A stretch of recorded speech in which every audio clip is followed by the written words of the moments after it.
Hello and welcome back to Storytime with Mary's Child Development series. We are continuing our conversation with Baba Dazi.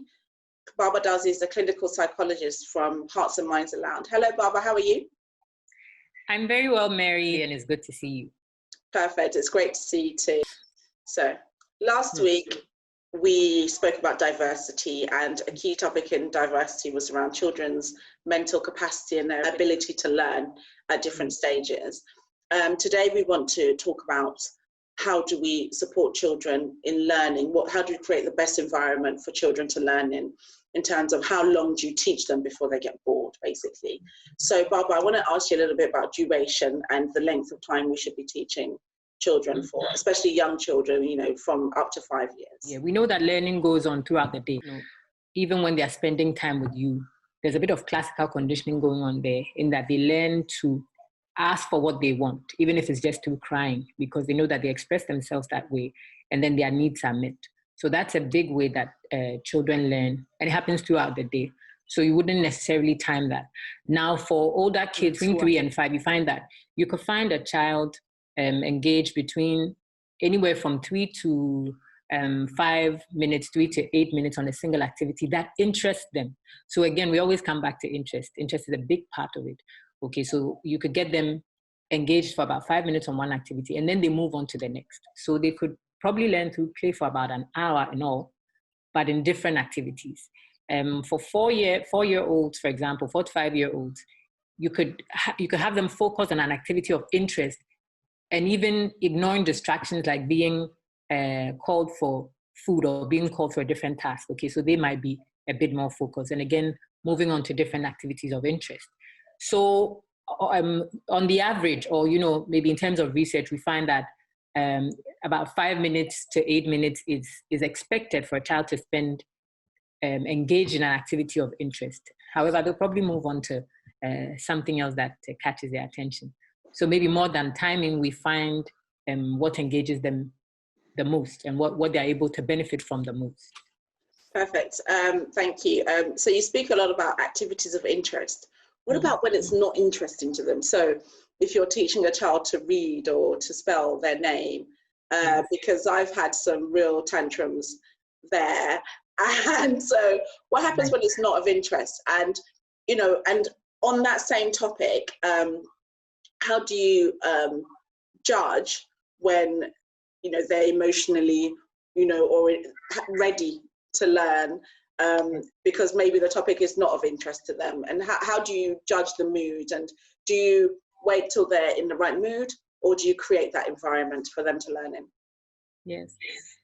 So I guess this is where your work comes in as a parent, or your work comes in as a teacher. And a big part of that work is knowing your child, knowing what works for them, knowing what makes them tick. If, for example, writing out, spelling their names or writing it out isn't working, you might have to be creative, as hard as that can be sometimes. So if it means using building blocks with the alphabets or using something else, remember we've spoken about different types of learners. So if they're visual learners, use something with color that can attract and engage them. And maybe you could get them spelling their name that way. And memory is very interesting. As long as the information is there, it will be encoded. It doesn't matter if it's spelled or written down or done in any other form. So I guess the biggest challenge is knowing your child and knowing what draws their attention.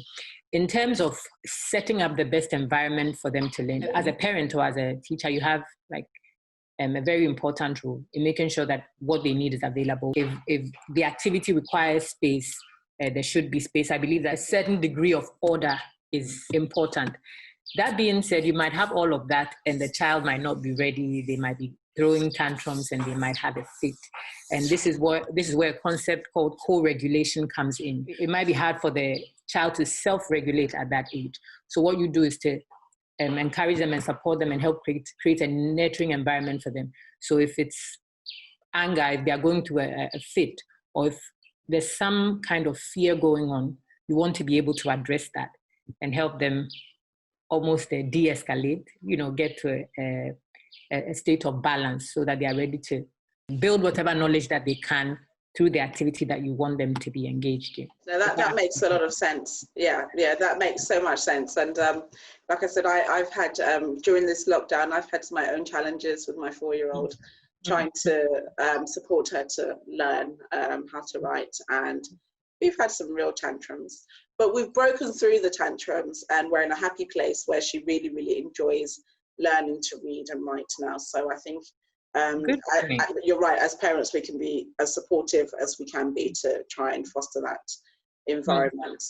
But what do you do when you have more than one child? I have a 3-year-old and a 4-year-old, and you know they're both at very different stages, that you know they're very similar in age, but what do we do when we want to sit them both down to learn at the same time when they're completely different learners and they have completely different mental abilities and capacity to soak that information in? How do you support different children to learn at different paces?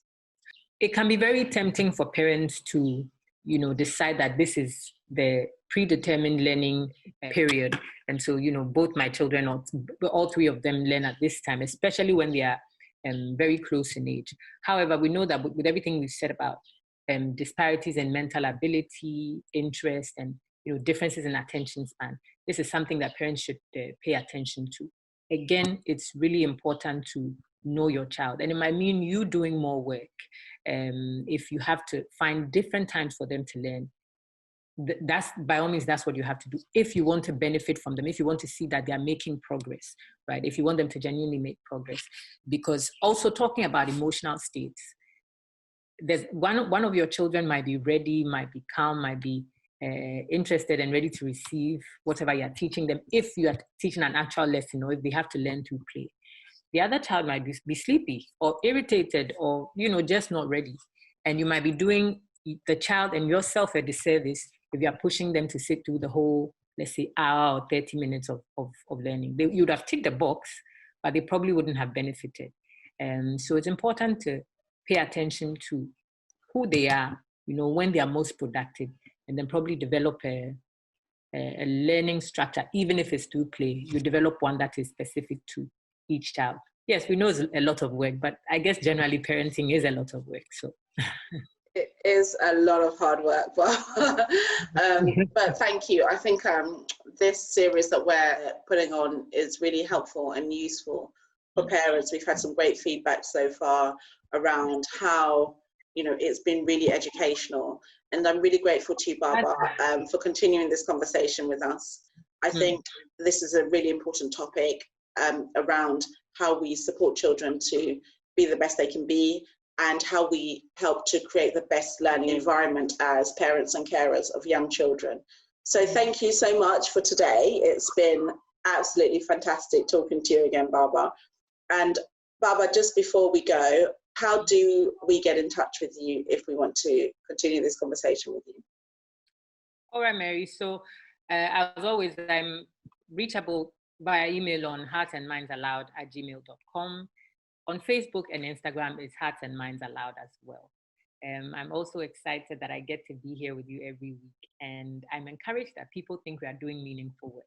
Fantastic. Thanks, Baba. Okay, so we'll talk to you next time. Thank you, Mary. Have a good week. Bye. Bye.